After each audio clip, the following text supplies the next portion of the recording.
And welcome once again to this episode of season 5 of the Dr. Tech Show, where myself, Pauline Roche, and Sweyn Hunter, and often guests as we have today, talk about digital topics, including the world of online communications and digital inclusion, in a show which was the brainchild of digital storyteller, the late John Popham, who we miss every day because he just told great stories and encouraged other people to tell stories. So I hope you hear lots of stories today. But first of all, we'll have the weather check. Welcome to our special guest today, Charlie Barty-King. Charlie, how's the weather been this week where you are? It has been lovely. We've had a very, very proper spring weekend this weekend. Sort of the right side of sunny, not too hot. Good, good. And where are you in the country, Charlie? I'm based in Cambridge, down in Cambridgeshire. Great. Swain, what about you? How's the weather been where you are? Oh, we've had everything this week. Friday and Saturday were heavy rain and storms. Sunday was lovely. Today is kind of overcast but dry. And you're still in Orkney. So in Orkney, Yeah. yes. And here in Birmingham, we've had sunshine, although I hung a sheet out on Saturday because the forecast said it wasn't going to rain, and of course it rained. But anyway, it dried again eventually, and so today it's a sunny day, blue skies. So we hope that'll persist as long as we're able to. So let's cover a few dates before we come to talk to Charlie. Swain, do you want to lead off on those? Sure. Um, the first one is Sustrans. Well, it's a 10-day event, so it's not a week, it's not a month. It's um it's somewhere in between. And I can't find my text to read. Hang on a sec. There we are. And it's called the Big Walk and Wheel, and until this year it was called the Big Pedal. As I say, it's sponsored by the cycling charity Sustrans, and it encourages schools to make a fuss about cycling, scooter-based and walking journeys to work, to inspire and empower kids, teachers, and parents to cut down on their carbon footprint and improve the air quality around their school. The Big Walk and Wheel runs for 10 school days each year. Oh, it is 2 weeks. And there are prizes galore in store for those to take part. It started in 2011, and schools compete to record the greatest number of pupils walking, using a wheelchair, scooting, and cycling to school while learning about the benefits of active travel along the way. Nice So one. that's that. The second one I've got is the International Dark Sky Week, which is a worldwide celebration night week to build awareness about the harmful effects of light pollution and the importance of global nighttime environment. Light pollution affects everyone. Unfortunately, concern about it is rising. A growing number of scientists, homeowners, and environmental groups and civic leaders are taking action to restore the natural light. Uh, so that's International Dark Sky Week. North Ronaldsay, a small island in Orkney, is an international dark sky place. I think Hmm, that's what it's called. So we've got one in our own county. It's quite nice. nice. Very nice. Yeah. I like the sound of that one. And then we've got a few events. Let me just make sure I'm on the right page. Yeah. 31st of March, which is today, there's an event happening in Lewisham, and I included this because you don't always hear about digital inclusion mentioned when you hear about volunteers, but this is an event called Volunteer Management: Attract, Retain, and Don't Scare. A workshop led by long-term and experienced volunteer Abshir Sal, a volunteer of over 6 months with several different organisations in and around Lewisham Borough. And it's centred around digital inclusion and support. And I think we might see if we can get Abshir on the programme because, as I say, you don't often hear about digital inclusion included in talking about volunteers, although I'm sure plenty of volunteers do support people with digital matters. So it'd be great to have a volunteer on to talk about that. Next event is on the 2nd of April this week. The Jangala report launched Digital Lifelines. Jangala is a company that we talked about several years ago now on this program. Um, that launched their digital connectivity, Wi-Fi connectivity for asylum seekers in the refugees in the camps in Calais several years ago, and they now are kind of spreading the goodness of connectivity around the rest of the UK. Um, in partnership with Virgin Media O2. And this event is a report they're launching with some work they've done in Coventry Council's Connects initiative, and the Good Things Foundation. They've completed a pilot project supporting people living in temporary accommodation in Coventry with internet connectivity. And they've worked with local charities, NHS services, and housing associations, and supported 429 people to get online. The report, conducted by Jangala, explores the urgent need for internet access for residents waiting for social housing. And they will explore in this event the barriers residents of temporary accommodation face to accessing the internet, how connectivity supports emotional and mental well-being, empowerment, and vital connection to essential services, how Getbox, which is the device that they call their device that does the connectivity, can be well suited as a swift intervention, and how it can be improved, how to address the digital divide for residents in the future. And the panel speakers are Jade Baker from Virgin Media O2, Emma Stone from Good Things Foundation, Laura Waller from Coventry City Council, and Kat Dixon, who's the Impact and Advocacy Lead at Jangala. I have some familiarity with this because I've known Kat for a few years, since she was did some research as a digital poverty fellow at the Good Things Foundation. But she's now working for Jangala, and this Getbox is a portable internet connectivity device designed to provide reliable internet access to those who need it most. And I've been able to get some of them for individuals and organizations in Birmingham as well. So we hope to talk more to Kat about that in the future. The other event that's coming up this week is also on the 2nd of April, after tomorrow, and it's from the Digital Poverty Alliance, an event called Partnering for Impact and How Collaboration Drives Digital Inclusion. And this is a timely and practical conversation on how business charity collaboration can advance digital inclusion across the UK. And this is part of All Digital Weeks 2025. Webinar featuring Elizabeth Anderson, the CEO of Digital Poverty Alliance, and Catherine Hale, Group Social Impact Manager from Currys, reflecting on their shared experience delivering Tech for Families, which is a national initiative that has supported over 2,200 families with access to devices, connectivity, and digital skills. And they go on to talk about how digital inclusion limits access to opportunity and why long-term coordinated responses are needed. And obviously on this show, we're hoping that the digital inclusion action plan will lead to those kind of opportunities. Tech for Families, I think, was set up during COVID, um, and the project, has revealed the power of partnership-led delivery and the respective roles of business and charity, and how combining strengths has enabled real work impact. And the attendees at this event will gain insight into practical lessons learned and what it will take to scale effective responses and ensure they endure. So I'll actually be attending both of those webinars, so I'm looking forward to those. And now we come to our special guest, Charlie Barty-King, who's the co-founder and director at Resilience Web, and also Sustainability Engagement Manager at the University of Cambridge. Charlie has a Master's of Research and is a PhD graduate in Ultra Precision Engineering from the University of Cambridge. That was in 2022. He has a Master's of Chemistry from the University of Sussex in 2015. He's the co-founder, director of Resilience Web, and as a Sustainability Engagement Manager at University of Cambridge. Charlie's focused on accelerating environmental, climate, and social goals. He believes in the need of networks to achieve this, thinks engaging communities at all scales is crucial for meaningful outcomes, and wants to see more action, knowledge, shared humanity, and earth culture. And Charlie understands that technology is a key supportive tool in these goals. Charlie, you're very welcome to the show. Thanks for joining us today. Thanks so much for having me. Right.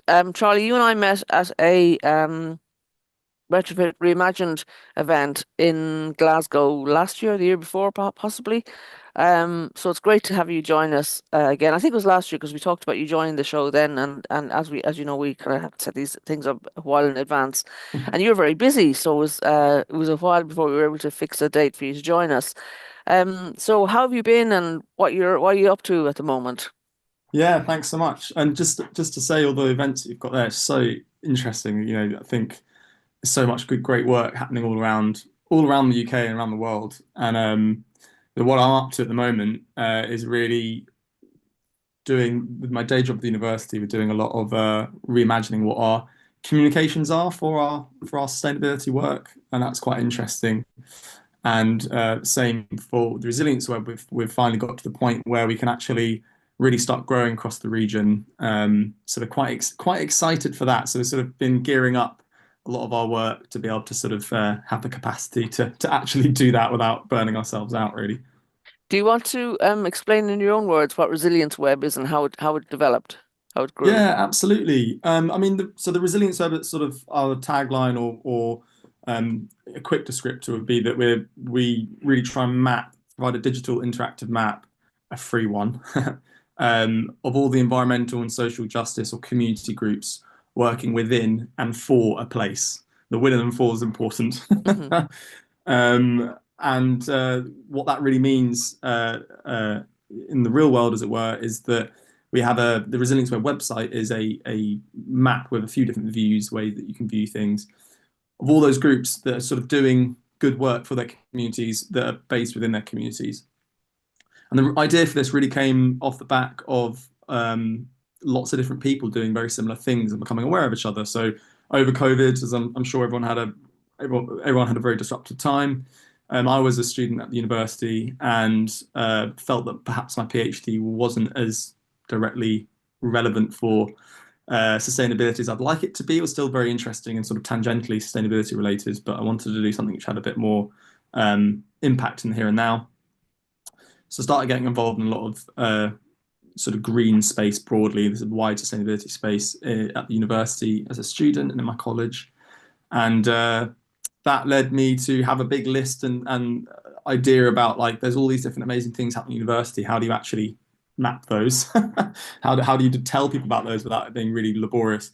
So I met another student who knew how to do coding, a lovely person called Lena. And so we set about mapping the University of Cambridge. And during our sort of research, looking around the place, we came across a bunch of Cambridge citizens from different organisations who are doing the same thing for the city. And so, in the interests of social sustainability or collaboration, we thought, well, there's aligned interests here. Why don't we just try and work together? And from that, the Resilience Web was born. So it sort of wasn't necessarily one moment, but it was kind of a collection of people all trying to do somewhat similar things and collaborating to get there. And fast forward 5 years, and here we are now. Excellent. But it's not just Cambridge, is it? What other parts of the country are involved in the project now? Yeah, absolutely. It's grown its own legs now, as it were, which is quite exciting. So we've got a resilience web for Cambridge, the city of Cambridge. We've got one for the University of Cambridge, and we've got one for Anglo-Ruskin University. So that sort of is all the places you might consider in Cambridge. Places are anything. They can be geographical, but they could be institutions. They could be industries or topics, Hmm. really. So we've now got these, yeah. So what's happened is that through our just going to events and things like that, and it turns out, as it would happen, that there are a lot of people around the UK that have a lot of knowledge in their head Hmm. about different things which are happening, and talking about digital inclusion. You know, it's really hard unless you know how to do software development or coding to know how to tell people about that knowledge and get it out there without having to do a lot of events and a lot of outreach. So that's kind of where this has gone with Resilience Web, is that we've really designed the platform to be as user friendly as possible. We've kind of leaned towards what we're sort of determining slightly internally as the Wikipedia style, which is that anyone can make a suggested edit, Mm. anyone can make their own web. Um, there are people that provide these sorts of services, but they usually will be sort of a commercial interest, and you can pay, a city council might pay thousands of pounds to give businesses access to it. And Mm. we're trying to do something similar, but more focused around community work and community assets. And that's free Mm. for everyone to use. So that's that's kind of the whistle stop as it were for around the Hmm. UK. And we're hoping now that we've kind of got that infrastructure, the digital infrastructure in place, that it can really take on a life of its own. And we've had it's always really heartwarming when we sometimes get someone reaching out from anywhere in the UK or internationally. I had someone in Boston, the US, in the US, Mm. reach out and make their own map behind the scenes for a bit, and it hasn't necessarily gone anywhere for the time being. But for them, it was a very interesting exercise and actually starting to pull some things together. And the fact that we've got people from the other side of the planet interested off their own accord is really exciting. Hmm. Yeah. So, the page that Swain had up just there showed the existing networks, if you like, part of the web. Are there other networks, kind of bubbling under that you're aware of? So you mean that of the people that are on the webs, sort of what's happening behind the scenes, as it were, Yeah, or might there be possibly, other yeah. cities that are kind of starting to develop their own part of the web? Yeah, yeah, there are. I mean, I try, wouldn't necessarily name them here because in case they don't go live, I Yeah, don't want to put them yeah, under pressure. But no, there are. And one of the real things we're trying to do with this work is, the resilience web is a vehicle, the concept's a vehicle, right? That we oftentimes in communications, especially digital communications, there's a real habit to need to compete with the sheer noise of yeah, things. And what we're really trying to do is that it'd be very easy for example, for me or for someone with our team to go into a local city or community and sort of do the mapping for them yeah. and sort of gain that information and then do it and go, hey, look, here's a thing. And then they're Hmm. going to have to do another whole exercise in getting people to use it. And they might not be interested or it Yeah, might really be yeah. serving them, all that sort of stuff. So one of the real things we're trying to do is that uh, I'll get to your point in a second, setting up the context, as it were, is that by supporting communities to produce a resilience web themselves in a manner that is actually helpful to them, it's something which can take on a life of its own. And the in the process of setting up their resilience web, they're gaining connections, they're gaining knowledge, they're Yes. starting to really get a view for the things that are happening around their place. Um, and by its very nature, it's a useful exercise, even if then in the future it might go a bit out of date and someone else might pick it up or might not, or what have you. That moment in time was very handy for them, rather Mm. than it being something that necessarily has to always be pushed out by us, as it were. Hmm. It's a tool, it's a tool Yeah. to help people, and um, therefore we kind of lean into asking about your point as to what's happening. Are there other networks we're aware of and things? Is yeah, very much so. Oftentimes, there's almost a network already exists in a place, and they're sort of struggling with understanding exactly how they should work together or how they all fit together. And we live in a society where organizations as a whole are competitive, and Mm. actually in the sustainability space, there's kind of a common understanding of like how do we actually cut through that um, sort of embedded competition and how do we do collaboration. And we like to think the resilience web is a way for them to do that in a way that Mm. we've got no skin in the game, as it were. It's Mm. like Mm. you guys use it for what you need it for, and if it's helpful, it's helpful. If it's not, please don't use it. It's not a problem. And I think that could be quite refreshing for communities who often sort of Mm. have things imposed onto them, and it's like it's not really the point from our side Yeah. of things. Yeah. You mentioned keeping things in date, and that's as a librarian and a journalist, that's kind of the bane of my life, really. People setting things up and then they go out of date like tomorrow. How do you mitigate against that? I know you can't prevent it, but how do you mitigate against it? No, yeah, it's a real problem, I think, with a lot of digital communication. I mean, there's always I think it's a problem that we all have to admit will never truly be solved. I think oftentimes that's kind of good to bear in mind the Mm. reality of things. One thing that feels really basic, one thing that I've often pushed with various pieces of work that I've done is like just dating things. It Yeah. seems very Yes. minor, I but know, no, but absolutely. oftentimes for yourself as well as someone who's often using the product or the service the most, right? Um, you might do something and at the time it feels very obvious, and then 2 years later you can't quite put a pin in your head as to where it all fits in a timeline. So having a date on a page can be really helpful. And I think that's something which a lot of pages around the whole internet are rubbish at. You Yeah. sort of looking at the information, you have no idea if it's relevant anymore, if anyone's been updating it. It's sort of generically relevant, but you're like, there are some words you can use that are always going to be relevant, but they're not be relevant to the current Yeah. context. Hmm. So there's one thing. One other thing we've really tried to lean into is sort of this user generated content as a topic. Obviously, there's lots of websites which do that or places that do that, but I think that can really help. We don't want to be a bottleneck for updates. So there's only so much something might grow or be relevant if we're the ones having to necessarily keep everything up to date all the time. So we've lent into the user generation side of things. Anyone can make an edit to a listing, anyone can propose a listing, anyone can create a web. That obviously comes with its own issues around moderation and how you manage that as things grow. But ostensibly you're more likely to get something which is living and breathing than something which dies a slow death when you don't have the time or you move on or equally just you can't scale too much because there's only so much one person or group of people can do. So that's how we've tried to do that, with the caveats that there are always going to be parts of something like this which are somewhat redundant or growing more redundant with time, and at some moment in time you have to then make a decision whether to keep it or upgrade it Mm-hmm. or seek Sure. others, as it were. Yeah. Are your monthly assemblies still carrying on?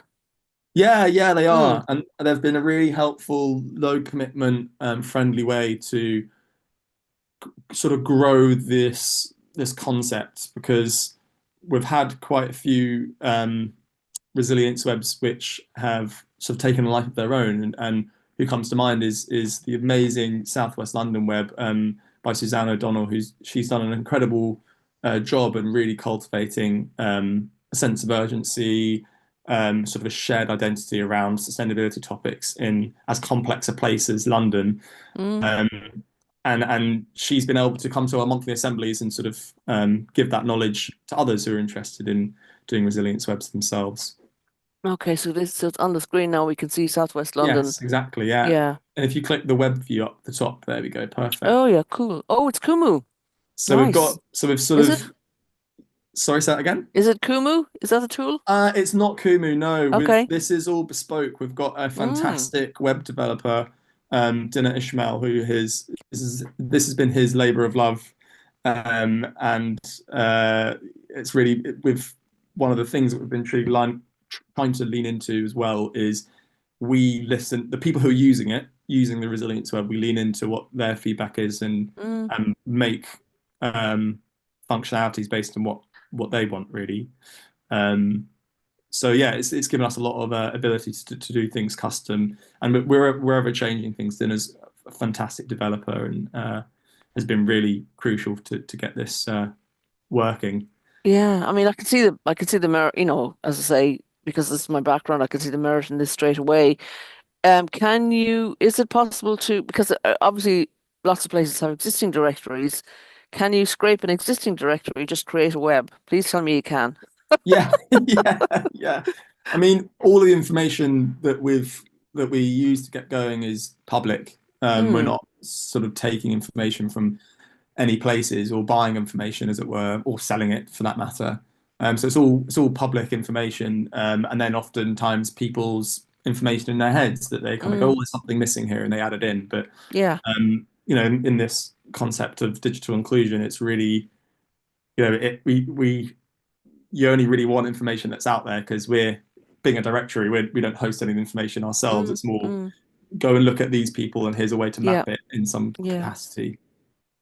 I like that. I mean, I would hope that somebody in Birmingham is already involved in this, and I'll talk to you about that off air. Yeah. But yeah, Sweyn, what do you think? Do you think this could catch on in Orkney or a wider part of Scotland? I'm sure it could. It looks great. Mm, I particularly like the web thing for navigating around the both the broad categories of activity and also most interestingly of all maybe is the links between organizations or activities in one sphere and those in another. So that Mm. looks great. Yeah. mm, I think it would be a slightly wider part of the world than just Orkney. I think that would be suitable. Something like the Highlands and Islands maybe, or the mm, Mm. a part of the Highlands and Islands possibly. mm, But Well, one of yeah, the things that we've been developing with the Ely web that has just gone live a few weeks ago, so Ely's a place nearby in Cambridge, mm, um, is we've got a geographical mapping feature. So we've started adding where we can postcodes, and if we don't have a postcode, then the centre of town to all the listings. And the first one that we've sort of got enough of that content that's actually helpful or useful is on the Ely web. So there's now like a geo mapping feature, and hot off the press, actually, we've signed up for as a partner. We've gone in with a contract partnership with the Cambridge Room, Hmm. which is a urban room concept, and this is the Cambridge branch that are based out of the Department of Architecture at the University of Cambridge. Um, but it really to grow the resilience across our region. And one of the things that we're starting to think about at the Resilience Web team is actually how do we map regionally while keeping things locally relevant? I think it's one of the one of the big difficult challenges with community work, that you obviously are very local focused, but there are also interconnections. There are people that live in Ely that work in Cambridge and vice versa. They're geographically close but also distinct. Um, so actually, how do we begin to do that? So this is exactly what's on screen. This is our sort of first attempt at a mapping feature of some description, Mm. and we are hoping in the future with this contract with the Cambridge Room to really start looking more regionally, and how do we display that information in a way that there are many different ways to view it as possible. So we've got this map view, but we've got the web view that you saw earlier, and we've also got the list views just for people that like to scroll. So really trying to experiment with different ways to engage people in these sorts of content, really. Mm. So you're using OpenStreetMap for your mapping. Yes, I believe so. Are That you might not be okay? right. I haven't been doing Yes, it the No, it is. looks like, building. yeah, it Yes, is. okay. Yeah, yeah, yeah, yeah. And is the code for the Resilience Web, is it open source? Yes, everything's on GitHub. We have a GitHub Mm, available for those that okay. are interested. And I would full credit to Dinner, who's been our fantastic web developer. It's really you'll see on the homepage somewhere it says "Built with Love" by Dinner, and it's Mm. it's not wrong. Yeah, um, yeah. That's great. So, do, I think I need to ask this. Does Resilience Web overlap in some way with your work that you do, at the university? yeah, it's a good question. No, it doesn't. It doesn't overlap at all in terms of the two distinct pieces of work for me. But I certainly think that the learnings from one can be used in another. Something that's quite, I think, been a big change at the university is that there's a civic engagement manager position. And interesting that the university decided now, and not 10 years ago, or 10 years in the future, or 100 years ago for that matter, to do that. And I think there's a lot of change programs happening at the university, and I'm sure in many higher education institutions going through a difficult time at the moment, higher education. Um, and there's certainly a lot of learnings. A lot of the work I do with my day job at the university is with managing our communications and our engagement around sustainability, and really reimagining what that is sort of for a more modern landscape. And I've watched a few of your shows in the past. I know you've mentioned about like accessibility and like Mm, PDFs. You can imagine a big institution like University of Cambridge is a lot of endless reports and big dense PDFs. And of course, there are some people paying attention to those rightly, but they're not necessarily very good for sort of public awareness. Most people aren't going to want to sit and read a 40-page PDF to find what the number around water is at the university. So really trying to reimagine what that is, and a lot of the experience I've had with the Resilience Web in terms of mapping, and the fact I mapped the University of Cambridge's sustainability groups back in 2020, 2021 has obviously been quite helpful. mm, So yeah, there's I think with the wide view of communications and engagement and networks more broadly, there's a lot of overlap, but of course the work is yeah, distinct. yeah, sure. And I noticed on the Resilience website as well, you refer to a Discord community. Can you explain what Discord is for people who might not know, and then say why that's useful? Yeah, absolutely. So Discord is a platform, one of many, but one that's a bit more community minded from a digital infrastructure perspective, while sort of typical social media platforms such as insert your preferred one here, um, they're focused around sort of content and news. Mm, Oftentimes, I know they wouldn't like to be called news organizations, but that's the reality these days. Whereas Discord's a bit more focused around I like to view it as a bit like a physical space but online.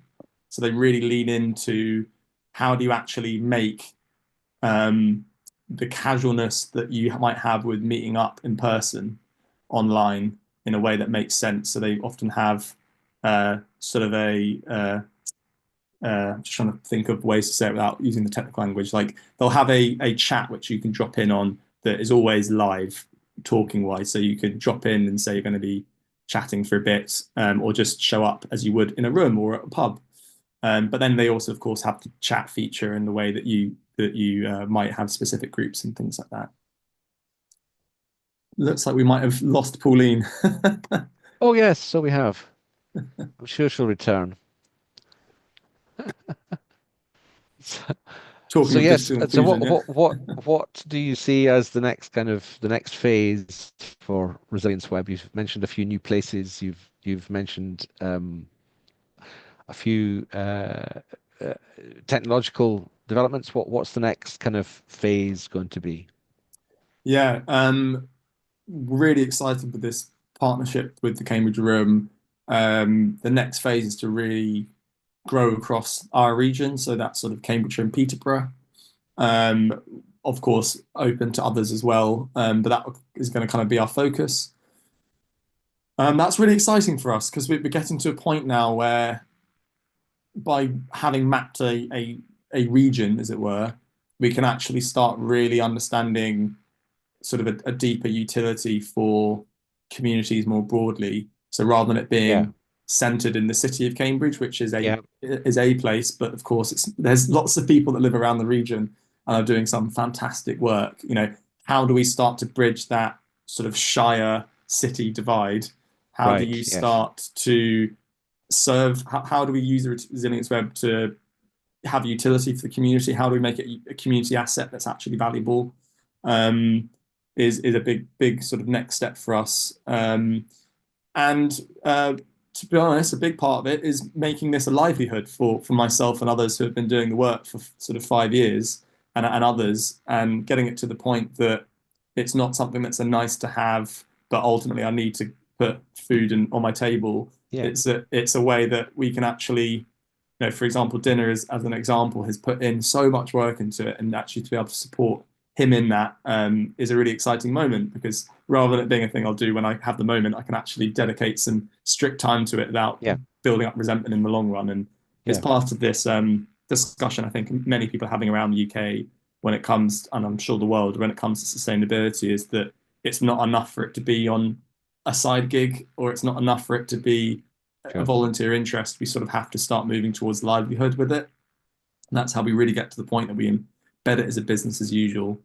Um, and I think something that I found quite interesting, having moved from a student doing sort of uh, material science and engineering and manufacturing research, and moving into the sustainability space over the last 5 to 8 years, has been that the demand for sustainability skills is up there, but the Mm, education and the qualification, mm, formal qualification to support it hasn't necessarily caught up. hmm And hmm we find ourselves in a space where the demand isn't really the support for the demand isn't really there. So there's a kind of a window of opportunity here that people who are interested in sustainability, if you've got the skills and you can demonstrate the skills, you are employable, and Yeah. it's a profession you can move into. It's a really big thing I'm keen to show and promote with the Resilience Web through our own journeys. Hmm. Sorry, Welcome back. my signal dropped out. Have been having some internet problems, so apologies for that. I hope I didn't miss anything vital. But I'm sure Swain, you kept the conversation flowing. Um, oh yeah, I was going to ask you, Charlie. You mentioned earlier about digital inclusion and you're interested in that. How does that look in your work or on the web? Yeah, absolutely. I mean, one of the things we're trying to do wherever possible is respond to what our users say. So that has been a big drive for us to have had the list view and the map, Mm, the list view and the web view, and now we've got the map view. Has been a over a year long conversation with different people around. It'd be great to have that feature to make it a bit more helpful for the community. So that's one aspect. I think another aspect, and I think this is just kind of day-to-day communications, is around you thinking through how you link things, how you talk about things, making sure there's good alt texts, making sure got good colours that are sort of aligned with best practice.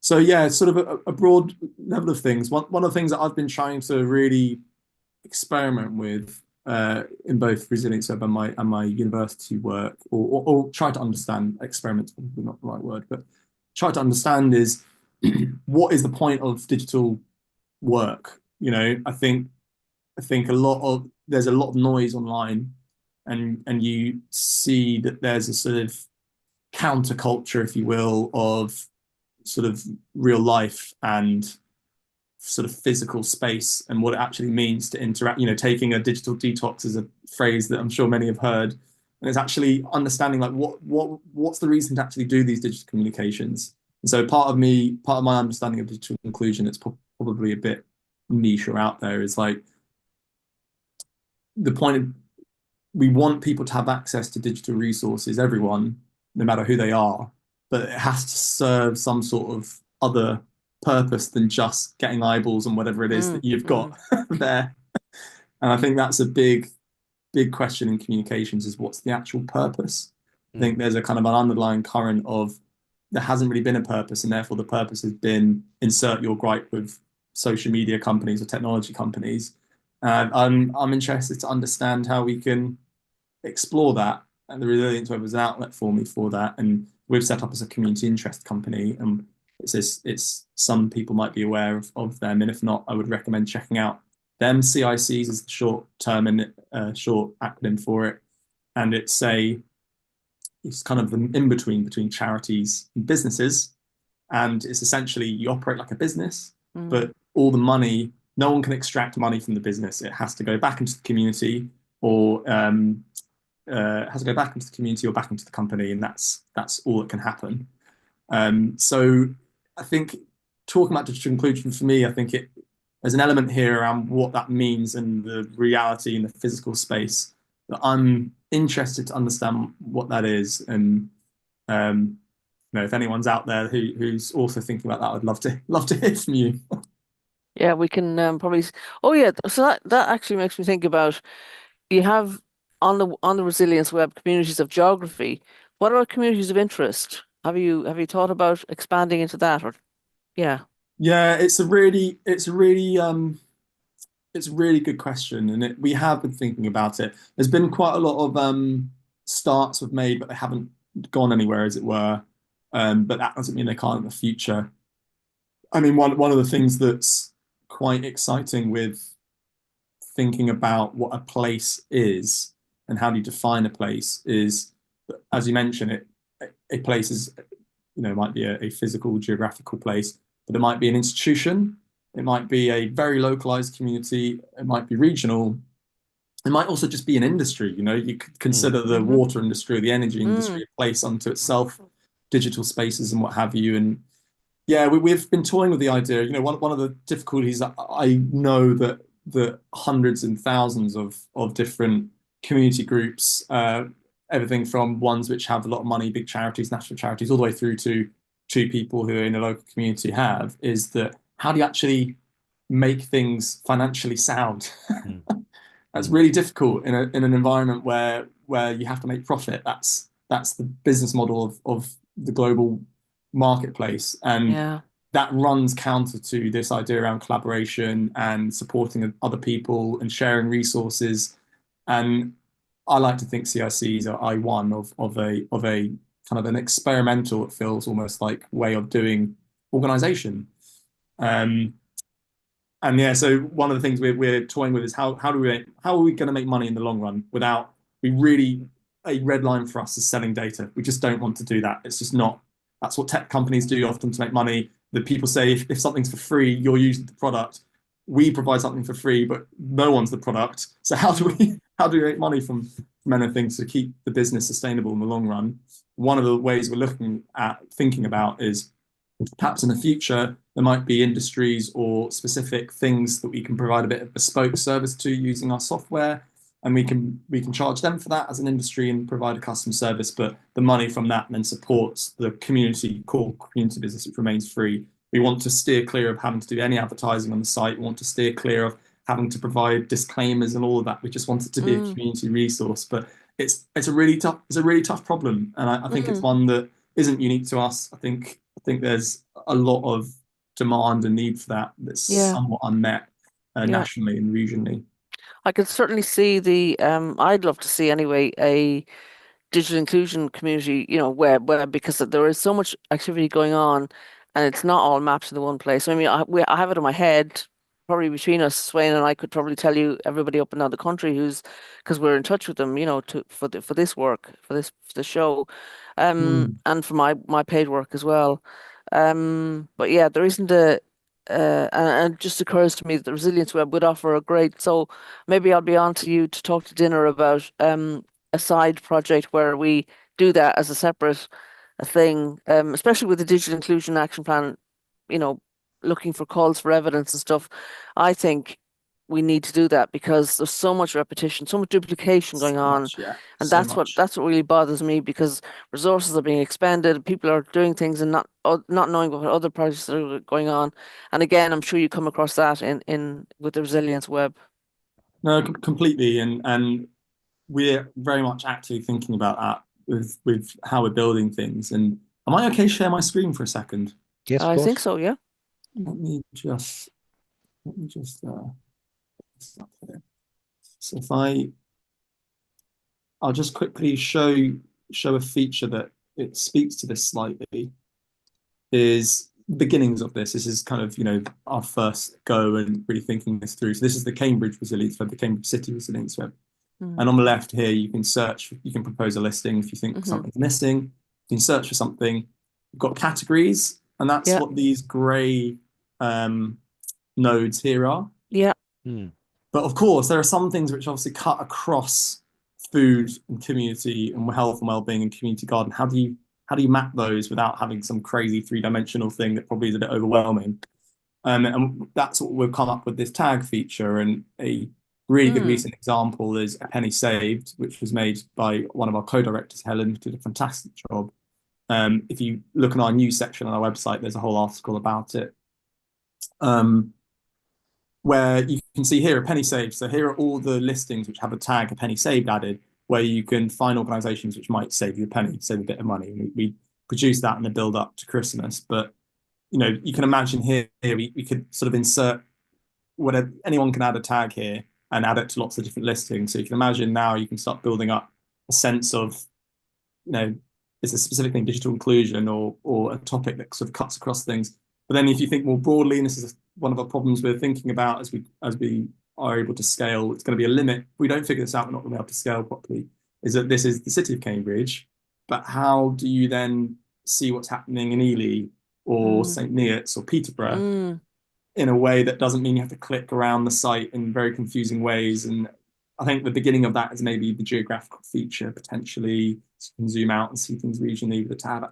It is a problem. I think you're not wrong. There's a lot of duplication, Mm. and a typical response to that might be that's good. That's what competition is. You have lots of competition, lots of duplication, and the best ones win. But I think there's a growing understanding that that's not the most efficient use of people's time and Hmm. resource. Hmm. Also, kind of somewhat breeds disingenuousness because everyone's being a bit protective of what the work they're doing. And yeah, I think it's a real difficult answer. Sorry, I feel like I'm rambling. No, no, no, it's fine. Yeah, it's good to know you're thinking about that because I can see the merits of Resilience Web straight away, and I don't want to be we don't want to be finding fault with it. It's just Oh, of course, yeah, it's yeah, go sometimes for good it. to spitball about what else might be coming down the pipeline. And I mean, are you aware of other similar projects around the country or around the world that you're kind of I mean, talking more to? recently, no, I Hmm. wouldn't say I am, but there are plenty of amazing people doing somewhat similar, somewhat tangential things that we're in discussion with or we're trying to link up with in some capacity. Geeks for Social Change are a really good example of some We amazing had work. Kim on a couple of weeks Oh, ago. Yeah, really yeah, yeah, amazing. yeah, yeah. Yeah, they Mm, do some fantastic yeah. work, honestly, fantastic work. And Mm, trying to understand where there's overlap and where we can support and help. And if we're not the right people for that, yeah. or vice versa, point them in the direction of where Yeah. we think is the right place to go. I think is really handy. I think we went in with the bid with them and a whole bunch of other people that we didn't get in the end. But Mm, yeah, that there is, like you say, there's so much replication and it's somewhat overwhelming sometimes. I I have a question for you both. Is there, is there something that you wish that you know frustrates you about the landscape as a whole with your view that you would love to just see just happen if you just click your fingers and make it happen, as it were? Yes, I would like to see John Popham resurrected and have him plug him back into the you know hoping this doesn't offend his family. I don't think it will, but John was amazing. He was a powerhouse in his own right. He was and generous and sharing and all the things that we've tried to carry on by his legacy by carrying on with the show. He just had so much knowledge and contacts and I hope that he's happy with the way we've kind of carried on since he unfortunately died. But yeah, I would love to have him around again and download or plug it, a hologram or anything, recreate John Yeah. in some way to, tap into all that knowledge. Oh. Swain, what about you?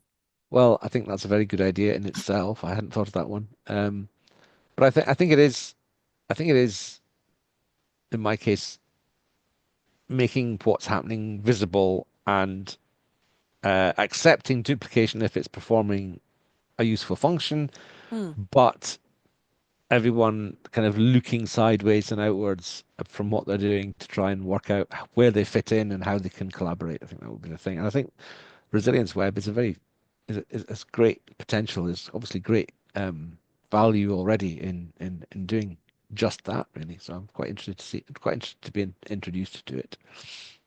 Actually, it's interesting.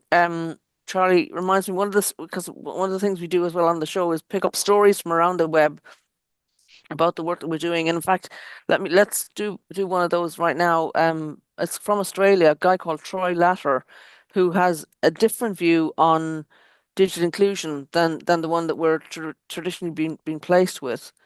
Swain, if you're able to go to the link on that one.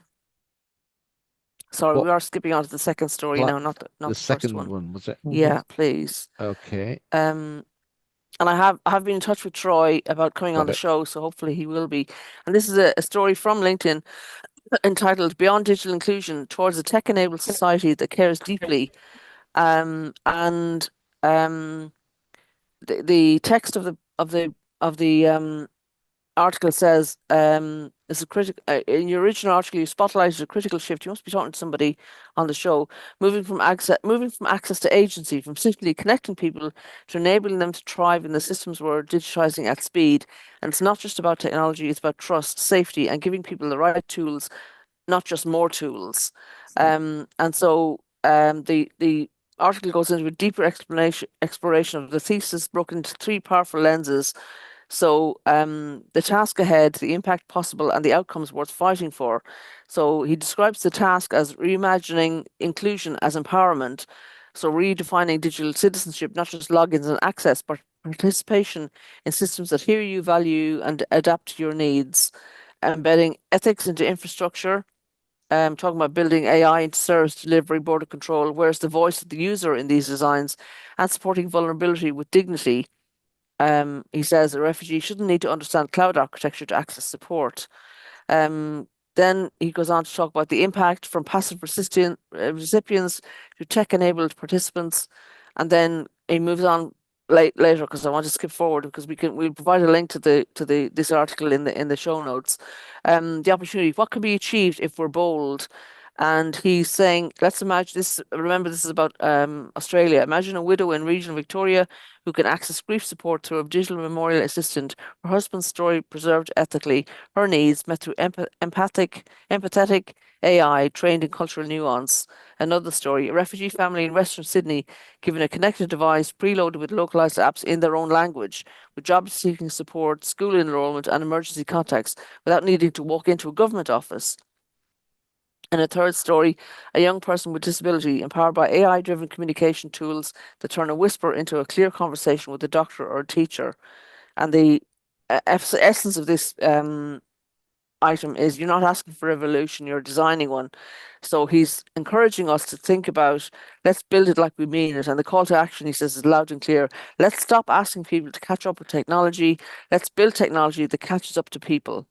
And I just think I just thought it was so inspiring. I haven't been able to stop thinking about it since I saw it, a couple of weeks ago. And yes, it feels like we've done things the wrong way around. We're making people have to change, have to adapt, have to Yeah. want to be more digitally included instead of making technology more sentient and more, well, sentient probably not the right word, but more responsive to what people's real needs are. So, like, I was doing a BT digital voice, they're changing over all the landlines to broadband. Um, I did a presentation with a BT colleague during last week, and they are saying that 600,000 people are still without broadband. Well, that doesn't make why should they be excluded just because they don't have the technology Yeah. or can't afford it or whatever? It's about being much more Mm. uh inclusive and making increasing accessibility. So yeah, I just wanted to put that out there because I think it's really important. What do you guys think? I really like the that phrase, giving people the right tools, not more tools. Yeah, Mm. I think it's so important, like it's so one of the worries in my mind is that when you have 600,000 people, as you say, don't have access to broadband, but they can sense you can, 600,000, yeah. And yeah, that's only BT customers, it's not wow, everybody. Yeah. Mm, that's an mm. immense number of 600,000 people.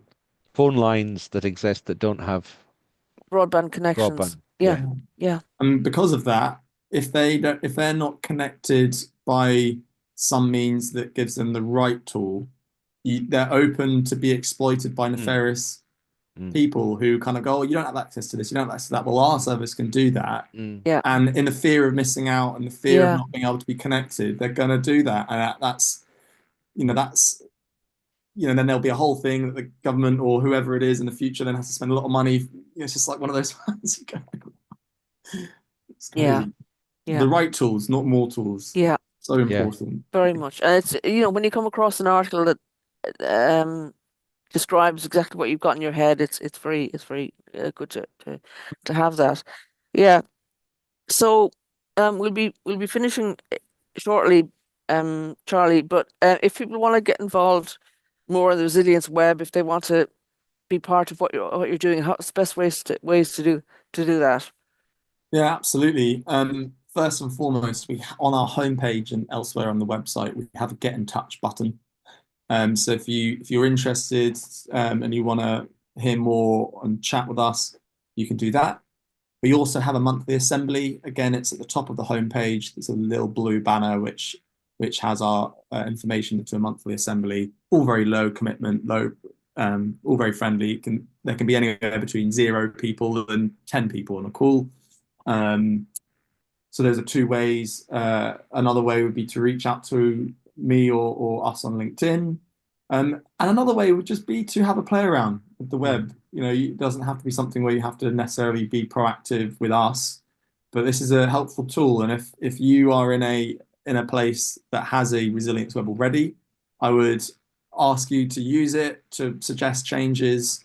If you feel something's really missing or you think is rubbish somewhere, happy with that. We're really keen to hear from you. We want to involve you in trying to understand what's going to be helpful.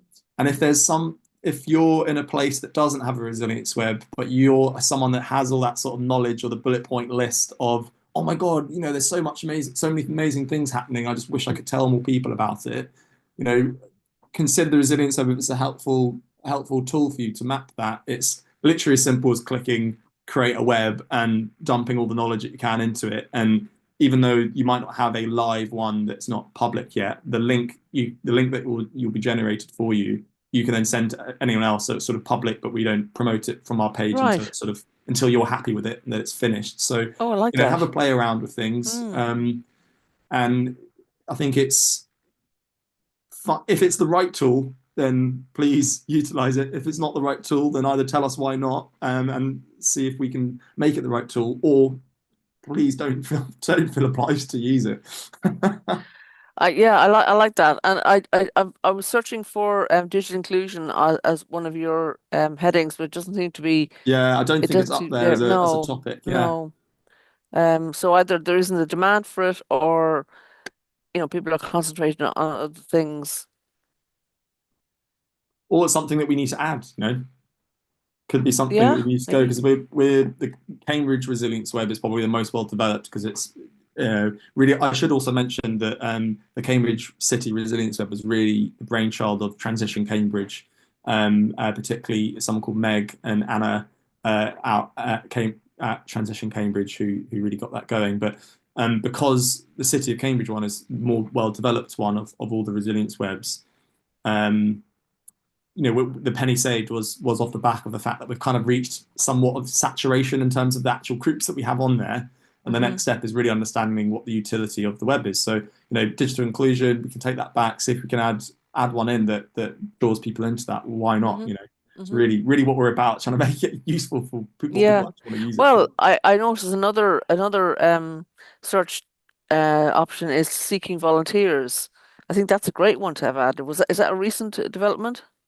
No, it's that one's been there for a while, but there's quite a lot of services in Cambridge that support volunteering, and we're this is where it comes back to that question of how do you keep things up to date? Because we're not able to keep track of everyone that needs volunteering or not, and then you're relying on those groups to indicate when they want volunteers or not, and then it all gets a bit confusing. But I think it's part of this sort of behind the scenes to conversation around data, not just ourselves, but on the web, online, in any given organization that handles data is like how do you make data usable across organizations within GDPR, within all the legal requirements that are rightly there in place? And so, how would we work with these volunteer services to get that up on our web or in a way that is actually helpful without replicating work?